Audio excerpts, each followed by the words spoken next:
It is a question often asked, what are we going to do about AI? And we're trying to find some answers. In a way, it's easier to start with, like, what are we not doing? And what we're not doing is carrying on business as usual, because high school kids and undergraduates can't resist using ChatGPT and other tools to actually do their thinking for them.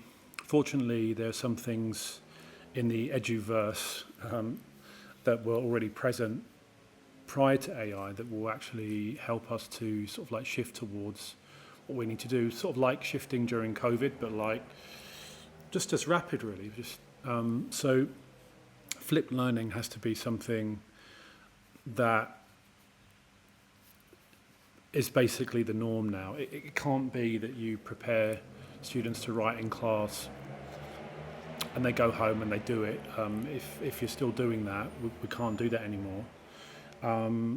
So tasks that can't be easily subverted by AI, or that if they are,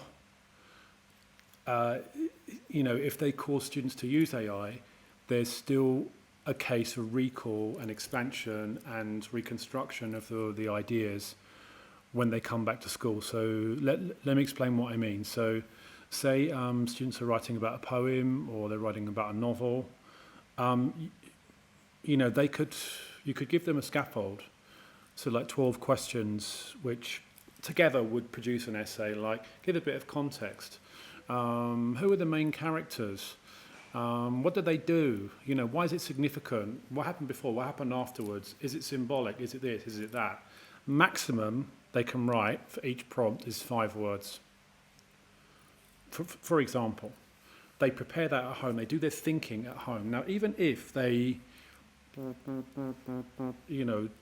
just get the whole thing passed out, in a bland slab of non-learning through the AI, they can't really consider, no one would consider those 5 words finished product. So what they have to do when they come back into class is, okay, now unpack it into sentences, group it into paragraphs, make it into a text. You could do it collaboratively. You could do this, you could do that. Draft number 1, keep it in-house. And then, time passes, possibly don't ask them to do anything else, bring it out again, draft number 2. Now, edit for grammar, sense, go back to the text, add more examples, go back to the text, check your topic sentences, check your final moments of interpretation per paragraph. So we're basically trying to produce a situation where even if they use AI to produce like the raw material, it has to be built into something in class by the students themselves. Now, to a certain extent, a lot of skills opportunities can get lost here. And obviously, in education, there's been a debate, over the last goodness knows how long, about should we do exams or should we do coursework.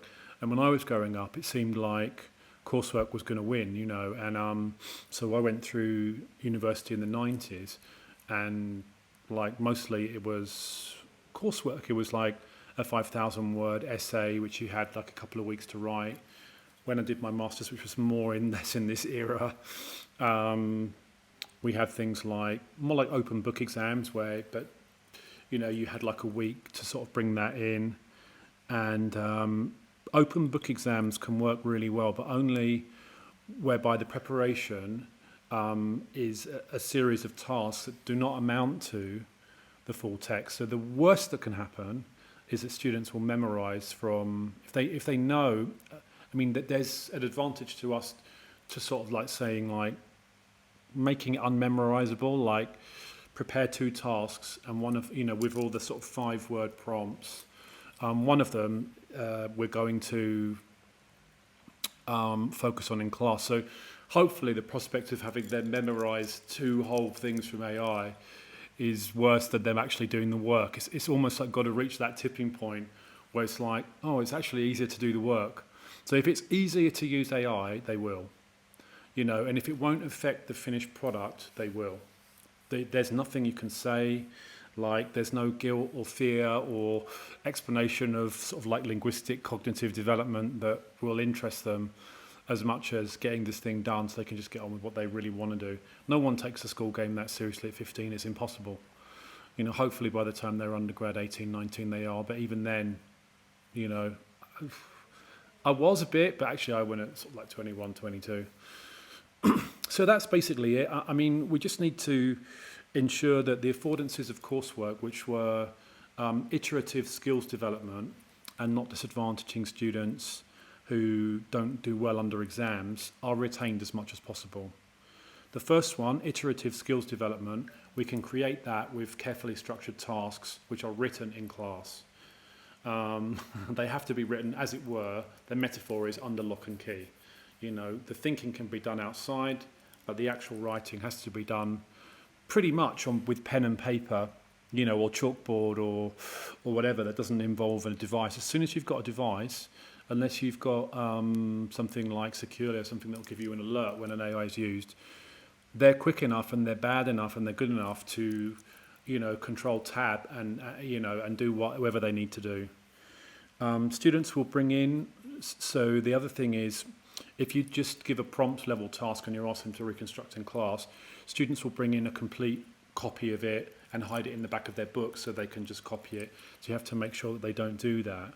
And the second phase of, go through and add examples, go through and add references, go through and add, another sentence of analysis every time you've made a claim, unpack it a bit more. All those things can be done as a phase 2 under lock and key, and it should allow the iterative skills development.